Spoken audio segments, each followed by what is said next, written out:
চট্টগ্রাম ৪ আসনের বিএনপি প্রার্থী আসলাম চৌধুরী, চট্টগ্রাম ২ আসনের বিএনপি প্রার্থী সারার আলমগীর এবং শেরপুর ২ আসনের বিএনপি প্রার্থী ফাহিম চৌধুরী নির্বাচনে অংশ নিতে বাধা নেই বলে আদেশ দিয়েছেন আপিল বিভাগ।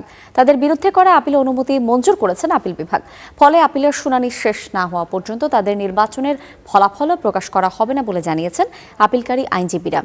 সকালে প্রধান বিচারপতি জুবায়ের রহমান চৌধুরীর নেতৃত্বাধীন আপিল বিভাগ এই আদেশ দেন। এর আগে চট্টগ্রাম ৪ আসনের বিএনপি প্রার্থী আসলাম চৌধুরী এবং চট্টগ্রাম ২ আসনের বিএনপি প্রার্থী সারোয়ার আলমগীরের বিরুদ্ধে ঋণখেলাপি এবং শেরপুর ২ আসনের বিএনপি প্রার্থী ফাহিম চৌধুরীর বিরুদ্ধে দ্বৈত নাগরিকত্বের অভিযোগ এনে আপিলের অনুমতি চেয়ে আবেদন করেন এই ৩ আসনের জামায়াতের প্রার্থীরা।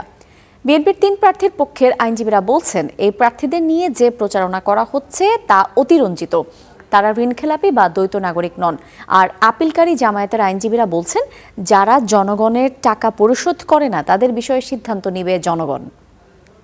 যে প্রকৃতপক্ষে মিডিয়া এবং বাইরে যে ধরনের প্রচারণা করা হয় তা সেটি সম্পূর্ণ সত্য নয় এবং সেটা অতিরঞ্জিতভাবে বলা হয়। ব্যাংকের সঙ্গে তাদের দেনা পাওনার বিষয়ে সমঝোতা হয়েছে এবং তারা ঋণখেলাপি নন। যারা ২,০০০ কোটি টাকা নিয়ে আজ পর্যন্ত শোধ করেনি তাদেরকে কি আপনারা আবার পার্লামেন্টে পাঠাতে চান?